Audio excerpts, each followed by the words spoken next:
Bonjour à tous et bienvenue dans cette nouvelle vidéo. Alors normalement, si je ne me suis pas trompée dans ma programmation, cette vidéo est censée sortir le 1er janvier 2020. Alors avant toute chose, très bonne nouvelle année à tous. Et bien sûr, je vous souhaite par-dessus tout de réaliser vos projets et vos rêves en cette année 2020, que ce soit des projets professionnels, des projets personnels, des projets d'amour, bref, quels que soient vos rêves et vos envies, j'espère vraiment que cette nouvelle année vous les apportera. Et pour ma part, j'ouvre cette nouvelle année avec un point lecture. Et bien oui, que voulez-vous, on ne se refait pas, parce que dernièrement j'ai pu me dégager un petit peu plus de temps pour mes lectures. Du coup, aujourd'hui, comme d'habitude, j'ai 4 livres à vous présenter, et comme d'habitude, vous allez le voir, ce seront 4 livres de genre plutôt différents, puisque l'on va balayer le thriller, le fantastique, de la jeunesse, mais aussi un petit peu de terreur. Et aujourd'hui, tout ce que je vais vous présenter, ça aura été pour moi des bonnes, voire des très bonnes lectures, et même un petit coup de cœur. Alors commençons 2020 avec ce très bon cru. Petite précision, tous les livres présentés aujourd'hui sont des grands formats, ce qui est plutôt à noter parce que c'est plutôt rare sur ma chaîne. Alors trêve de blabla et place à mes avis. Je vais tout de suite commencer cette vidéo en clôturant une saga, puisque je vais vous parler de Sherlock et Moria, le tome 3 qui s'intitule La dernière marche, de Ridley Pearson aux éditions Pocket Jeunesse. Alors oui, si vous suivez un petit peu la chaîne, vous devez savoir que j'ai bien sûr lu les 2 tomes précédents, que j'avais beaucoup aimé cette saga jeunesse, et par conséquent, eh bien, le 3e tome étant sorti il y a peu de temps, j'ai pas pu attendre très longtemps pour me jeter dessus et le dévorer et clôturer enfin cette saga comme il se doit. Alors bien sûr, je ne vais pas vous faire un résumé des 2 premiers tomes parce que ce serait éminemment spoilant. Tout ce que je vais pouvoir vous dire sur cette saga, c'est que l'on va suivre James et Moria Moriarty, ainsi que leur acolyte Sherlock Holmes, qui vont tous se retrouver dans une académie où forcément il va leur arriver pas mal de péripéties. Alors oui, vous l'aurez compris, c'est donc une saga jeunesse qui essaye un petit peu de reprendre la genèse de Sherlock Holmes et de Moriarty. Et voilà, ai-je besoin d'en dire plus? Je ne crois pas. Aussi, peut-être juste vous préciser que les 3 tomes sont racontés du point de vue de la jeune Moria. Ça a été un vrai bonheur pour moi de retrouver ce trio infernal et de clôturer cette saga en beauté. J'ai littéralement bouffé ce livre d'une traite, c'est vous dire à quel point j'étais très bien dedans. J'avais déjà beaucoup aimé les 2 premiers tomes qui posaient les personnages ainsi que l'intrigue, mais j'avoue que j'avais très hâte d'avoir enfin le fin mot de cette histoire, et je n'ai pas été déçue. J'ai trouvé que ce 3e tome était clairement beaucoup plus rythmé que les tomes précédents, les actions s'y enchaînent à un rythme infernal et le puzzle se met enfin en place. Et ça fait quand même vachement du bien. J'ai trouvé que tous les personnages, ou en tout cas notre trio principal, étaient toujours aussi drôles, pétillant et attachant, mais je dois reconnaître que ce 3e tome se fait tout de même un tantinet plus sombre que les tomes précédents. Je l'ai déjà dit, mais je n'hésiterai pas à le répéter, pour moi cette trilogie est excellente, c'est ce que j'appelle personnellement de la très bonne littérature jeunesse. En effet, j'y ai trouvé un certain niveau d'écriture tout en restant quelque chose d'abordable, ainsi que de bons personnages et une intrigue intéressante qui permettent tout simplement d'introduire les personnages que l'on rencontre dans la littérature plus adulte. Et ça, j'ai trouvé que c'était plutôt intelligent de la part de l'auteur. En bref, j'ai trouvé que c'était une saga parfaitement calibrée pour les ados, mais qui en même temps ne les prend pas pour des idiots comme c'est parfois le cas.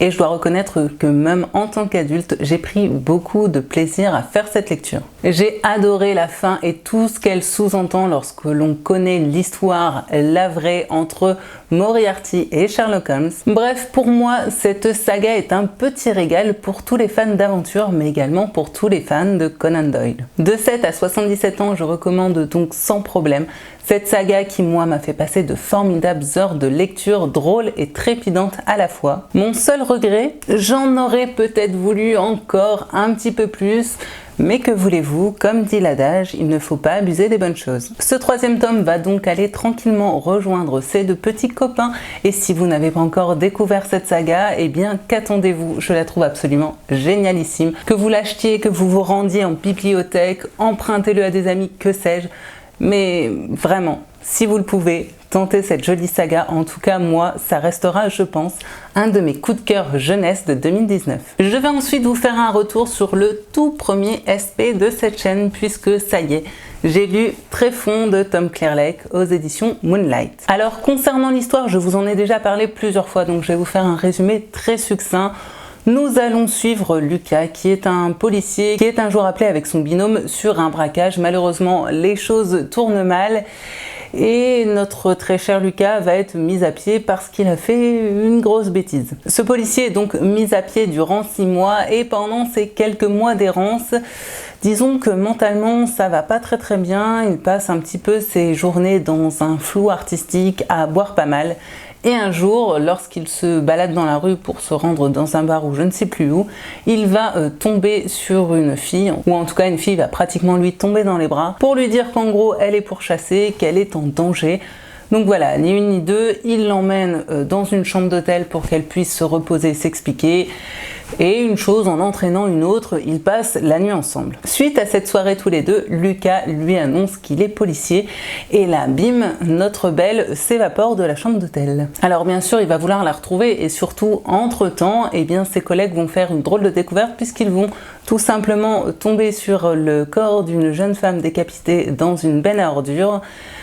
Et que ce corps, disons, présente une similitude avec Tania, la jeune femme qu'il a rencontrée, blablabla. Toujours est-il que Lucas est persuadé que ce n'est pas Tania et que, même mis à pied, il va vouloir du coup enquêter sur le passé de sa belle, histoire de comprendre un peu ce qui s'est passé et surtout où est-ce qu'elle est, puisqu'elle avait l'air quand même sacrément en danger. Et je ne vous en dis pas plus parce que cette histoire va beaucoup plus loin que tout ça. Là, on pose vraiment les bases, dirons-nous, de l'édifice. Et maintenant, je vais passer à mon avis. Alors, avant toute chose, je dois dire que j'ai trouvé que c'était un roman très singulier que j'ai eu beaucoup de mal à analyser. Tout d'abord, pour ce qui est du style d'écriture, j'ai trouvé la plume de Tom Clearlake plutôt soutenue, un peu littéraire, mais en même temps plutôt agréable. Donc niveau écriture, j'ai envie de dire rien de négatif à retenir, au contraire, c'est plutôt une plume qui dans l'ensemble m'a plu. Et pour ce qui est du fond de l'histoire, je dois reconnaître qu'à ce propos, j'ai un petit peu le cul entre deux chaises. Pourquoi ? Eh bien parce que tout simplement, selon moi, ce livre n'est pas un thriller, ou en tout cas pas au sens classique où on l'entend, mais plutôt une sorte de mélange entre policier, fantastique, thriller. Et quant à moi, j'ai débuté ma lecture en prenant vraiment ce roman comme un policier pur et dur. Et forcément, de ce point de vue-là, j'étais déçue parce qu'il y avait pour moi beaucoup trop d'invraisemblances. Alors oui, je vous l'ai déjà dit, beaucoup en 2019 et ce sera la même chose en 2020. Les invraisemblances dans les policiers et les thrillers qui sont censés être réalistes, bah moi ça me pose problème. Mais par la suite, durant ma lecture, j'ai compris que ce roman était bien plus que ça, qu'il frôlait quand même par moments vraiment le fantastique, qu'il y avait même une sorte d'allégorie à l'intérieur. Bref, quand j'ai compris que ce n'était pas un policier pur et dur et que du coup j'ai arrêté de me focaliser sur les invraisemblances, eh bien ça s'est beaucoup mieux passé. Ce roman pour moi est donc un récit qui s'adresse à tous ceux qui aiment tout ce qui tourne autour de l'obscurantisme, de l'ésotérisme, de la religion et qui aiment aussi se faire parfois un petit peu peur au détour de certaines pages avec des passages parfois quand même très gore et très crus. Vous êtes prévenus. Alors durant ma lecture, bien sûr, certains aspects du récit m'ont fortement fait penser à du Dan Brown, mais j'y ai également retrouvé une certaine allégorie de Roméo et Juliette. Et voilà, moi ces petits clins d'œil, ces petits rappels, personnellement j'ai trouvé ça plutôt intéressant. C'est un roman plutôt bien rythmé, on y retrouve beaucoup d'action.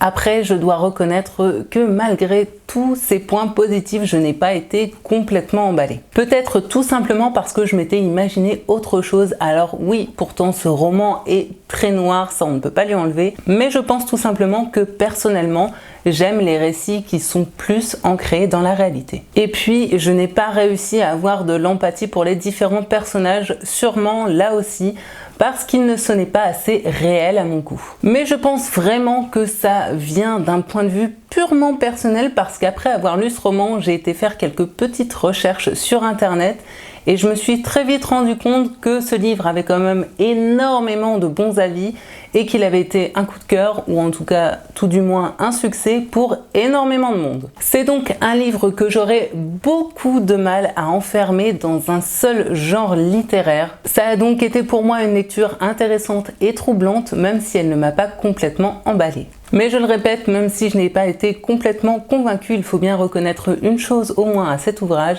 c'est qu'il est vraiment porté par une plume que j'ai trouvée plutôt littéraire et efficace. Je recommanderais donc cette lecture à tous ceux qui aiment les récits sanglants et occultes qui tournent autour de l'ésotérisme et des théories du complot. En bref, si vous voulez voir le mal avec un grand M majuscule dans les yeux, je ne peux que vous recommander de plonger dans ce livre, parce que c'est vraiment de ça dont il est question. Je ne peux pas vous en dire plus. J'aurais plein de choses à raconter encore en plus sur ce roman, mais au risque de spoil, je vais m'arrêter là. Et je vais enchaîner avec une saga plutôt jeunesse young adulte fantastique, puisque j'ai lu Jacobus, le tome 1 de William Ritter aux éditions Bayard. Mais de quoi qu'il cause ce bouquin? Alors dans ce livre, on va tout simplement suivre la jeune Abigail qui débarque toute seule en Nouvelle-Angleterre, c'est-à-dire aux États-Unis, pour vivre un petit peu sa vie et surtout, elle l'espère, vivre pas mal d'aventures. Parce que notre Abigail est plutôt intrépide, téméraire et qu'elle a vraiment une grosse soif d'aventure. Et par, disons, un truchement de hasard, elle va se retrouver avec le personnage de Jacobus, qui est, dirons-nous, une sorte de détective privé. Bon alors, au-delà du fait que cette couverture est absolument sublime et que c'est elle qui m'a charmée en premier lieu, eh bien, je vous le dis tout de suite, j'ai là encore beaucoup aimé ce roman. Ce livre est donc pour moi une très bonne découverte, ça a été une super lecture que j'ai trouvé être un savant mélange entre récits historiques, policiers et fantastiques. J'ai très vite plongé dans cet univers qui se trouve à la limite entre Sherlock Holmes et les animaux fantastiques. Voilà, vous mettez les deux dans un saladier, vous mélangez le tout et vous avez Jacobus. Et je me suis tout de suite attachée au duo central de cette histoire. Comme je le disais, on a d'un côté le personnage d'Abigail qui est une petite nana qui est portée par ses envies d'aventure, de découverte et d'émancipation, qui prend les choses à bras le corps et qui surtout ne se laisse pas faire. J'ai trouvé que c'était un personnage fort, drôle et touchant à la fois et qui faisait tout pour sortir du carcan de la position de la femme à cette époque-ci. Oui, parce que je ne l'ai pas précisé, mais je crois que cette histoire se passe dans les années 1800, quelque chose comme ça. Et de l'autre, nous avons donc le personnage de Jacobus qui est une sorte de Sherlock Holmes du surnaturel, qui n'est pas franchement doué pour les relations humaines, original et sans filtre mais diablement intelligent. Le genre de personnage que personnellement j'adore, qui m'a clairement fait sourire à plus d'une reprise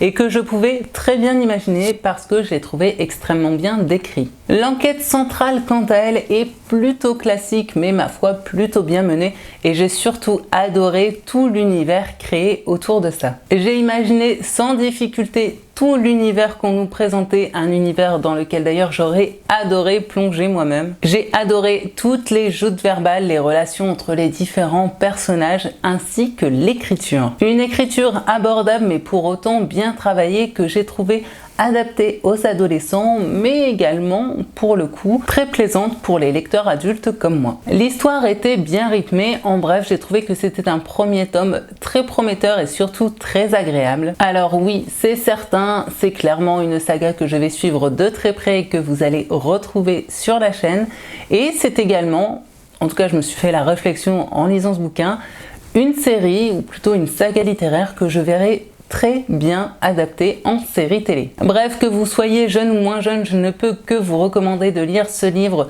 si vous aimez les personnages originaux et historiques et qu'une petite touche de fantastique ne vous dérange pas. Et que vous aimez les enquêtes aussi.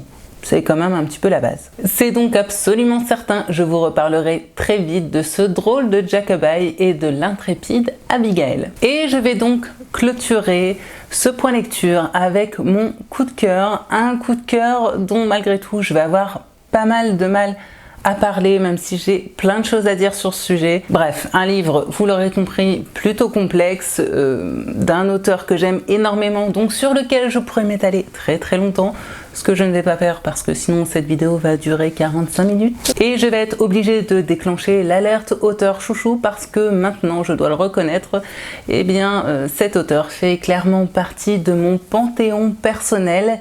Et par conséquent, je ne garantis pas la totale objectivité de mon avis, même si je fais tout pour rester dans les clous. Alors c'est parti pour l'alerte.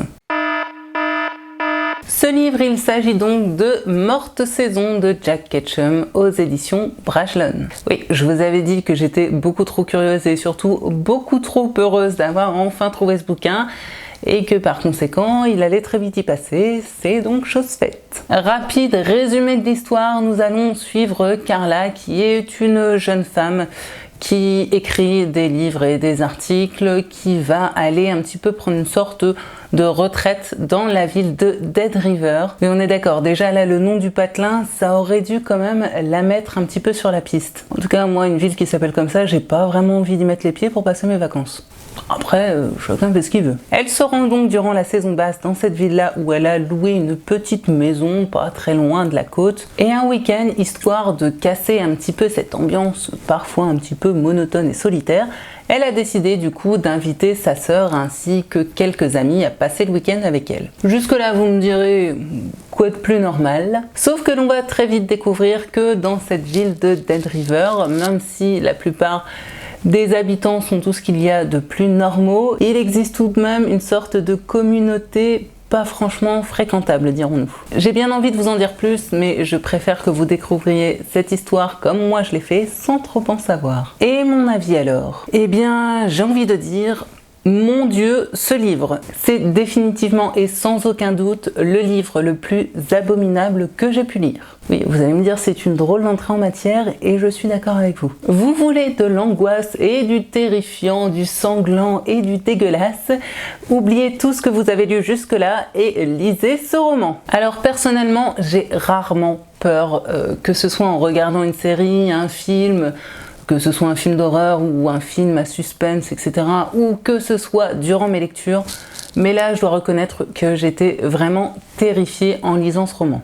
Alors c'est pour vous dire, ma petite dame, à quel point ça m'a remuée. Alors terrifiée, je pense tout d'abord parce que cette histoire se déroule vraiment dans un quotidien, tout ce qu'il y a de plus banal, et surtout que ce n'est finalement qu'une histoire d'hommes avec d'autres hommes, ou en tout cas d'humains avec d'autres humains, ce qui fait que cette histoire est totalement plausible. Et d'ailleurs, elle est inspirée apparemment de faits réels, ce qui a rendu le côté terrifiant encore plus présent, j'ai envie de dire. Ce livre est donc une fucking descente aux enfers, j'ai envie de dire même le récit tout simplement d'une nuit d'horreur. Pire que ça, j'ai même trouvé que c'était faire face à la violence la plus pure et à l'abomination dans tout ce qu'elle peut présenter de pire. Ce livre en quelque sorte nous met donc face à nos pires cauchemars, à tout ce que l'on n'aurait jamais pu imaginer et qui est apparemment véritablement arrivé dans la réalité. En fait, lorsque j'ai lu ce roman, j'ai eu l'impression d'avoir en face des yeux un mélange entre Shaitan et La colline à des yeux, deux films qui, à l'époque où je les ai visionnés, m'avaient mis déjà incroyablement mal à l'aise. Et bien, ce livre a réussi à faire pire. Et là où Jack Ketchum est une fois de plus très fort, c'est que malgré toute la violence, l'horreur, toute l'abomination, toute la cruauté dont il est question dans ce roman, on y retrouve également une sorte de poésie brute, ce qui, pour ma part, je trouve, fait vraiment toute la beauté et la singularité de la plume de Jack Ketchum. Alors, je comprends désormais totalement pourquoi ce livre a déclenché de nombreux débats entre l'auteur et son éditeur lorsqu'il le relisait avant publication. Et aussi, je comprends complètement pourquoi depuis de nombreuses années ce roman n'est plus publié. Parce que je pense que c'est un roman bien trop singulier, particulier pour qu'un éditeur quelque part puisse prendre la responsabilité de le publier. Et surtout prendre la responsabilité de tout ce qui pourrait en découler derrière. En gros, c'est tellement énorme, cruel et dégueulasse que t'as intérêt à avoir les épaules plutôt assez larges pour assumer de publier ce genre de bouquin. Et pourtant, malgré l'innommable dont il est question dans ce récit, eh bien, j'ai trouvé que Jack Ketchum arrivait à y faire transpirer de nombreux thèmes autres, des thèmes beaux, très beaux pour certains et moins beaux pour d'autres, mais tout aussi profonds et intéressants. Il nous montre tout d'abord à quel point l'humain est capable d'aller au-delà de ses capacités lorsqu'il se retrouve complètement acculé. Ce roman nous parle également de la force de l'esprit de survie ainsi que de l'héroïsme qui peut naître en chacun d'entre nous, et aussi incroyable que cela puisse paraître, ce roman, oui mesdames et messieurs, met en lumière la puissance de l'amour. Et ouais, avouez quand même là que Jack Ketchum fait quand même très fort pour faire d'un récit fait d'hémoglobine, de viscères et compagnie une sorte d'ode à l'amour. Je sais que certains d'entre vous auront peut-être du mal à me croire, mais je vous assure que c'est une pure vérité. Si vous ne me croyez pas, eh bien, vous n'aurez plus qu'à lire ce roman. Sa plume est une fois de plus précise, incisive, sombre, mais très intelligente. Il renforce par exemple le côté inhumain de ces monstres entre guillemets en ne leur donnant jamais de pronoms qui les humaniseraient, mais en les désignant toujours par la femme ou l'homme, ou les femmes, les hommes. Bref, en faire une sorte de créature qu'on aurait un petit peu du mal à désigner. En bref, grâce à ces mots savamment choisis, même si l'on sait que ce sont des humains, il a réussi à leur donner une sorte de dimension monstrueuse. Et alors que je pensais que Jack Ketchum m'avait livré ce qu'il pouvait écrire de pire, eh bien, je dois reconnaître que une fois de plus, il a repoussé pour moi les limites de l'ignominie. Alors je me suis longtemps demandé si ce livre avait été un coup de cœur parce que certains passages m'ont vraiment littéralement laissé au bord de la nausée et certains autres passages m'ont mis terriblement, mais vraiment terriblement mal à l'aise, et que j'ai trouvé ces passages vraiment très malsains à tel point que je n'osais presque pas lire les lignes suivantes. Mais ce livre a créé en moi des émotions tellement puissantes comme je crois je n'en ai jamais eu en lisant un autre roman, que par conséquent, je ne peux que reconnaître qu'il s'agit donc d'un coup de cœur pour la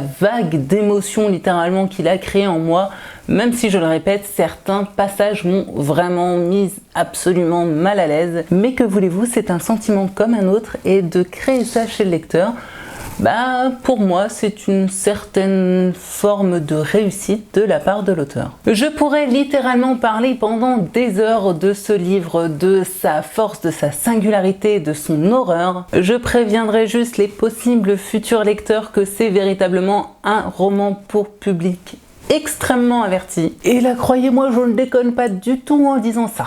Mais si vous êtes prêt à vous confronter à ce que l'humain a de plus dérangé et à plonger véritablement dans les profondeurs de l'horreur, alors clairement, lisez ce roman. Alors même si après avoir fait des recherches, je n'ai pas réussi à trouver de quelle histoire ou de quel fait réel plutôt était inspiré ce roman, et bien après avoir terminé ma lecture, c'est véritablement pour moi ce qui m'a le plus choqué, c'est de savoir que cette histoire avait quelque part eu lieu, ou en tout cas en partie. Pour le coup, ça me laisse sans mots. Ce roman de Jack Ketchum a pour moi une puissance horrifique hors du commun. Bref, du grand Jack Ketchum une fois de plus. Un auteur que je ne peux qu'admirer pour sa détermination personnelle, mais également pour la précision et le tranchant de sa plume. Et je dois reconnaître que désormais, grâce à ce roman, pour moi, Jack Ketchum est clairement le maître incontesté de l'horreur. Oui, désolé Stephen King, mais je dois reconnaître que pour l'instant en tout cas, de ce que j'ai lu de Jack ou de Stephen, et c'est Jack qui l'emporte. En tout cas, dans la thématique du dégueulasse, du je frissonne sur mon canapé tellement j'ai l'impression qu'un psychopathe va débarquer juste à côté de ma fenêtre et me bouffer tout cru. Et à la fin de cette lecture, j'ai repensé aux contes interdits. Alors oui, vous me direz, je n'en ai lu qu'un, mais en tout cas, je sais qu'ils sont tous interdits, dirons-nous, au moins de 18 ans. Eh bien, je peux vous dire qu'après avoir lu Morte Saison, les contes interdits à côté, c'est vraiment peanuts. Vraiment peanuts. Et surtout, si personnellement vous savez de quel fait réel est tirée l'histoire de Morte Saison, s'il vous plaît, donnez-moi l'info parce que malgré toutes mes recherches, je n'ai pas réussi à trouver cette information. que j'aurais pourtant beaucoup aimé avoir, histoire de creuser un peu plus justement ce récit et de savoir un petit peu ce qui était vrai et ce qui était, dirons-nous, imaginé par l'auteur. Voilà, c'est donc sur ce coup de cœur un petit peu particulier, je vous l'accorde, que je terminerai ce tout premier point lecture de l'année 2020.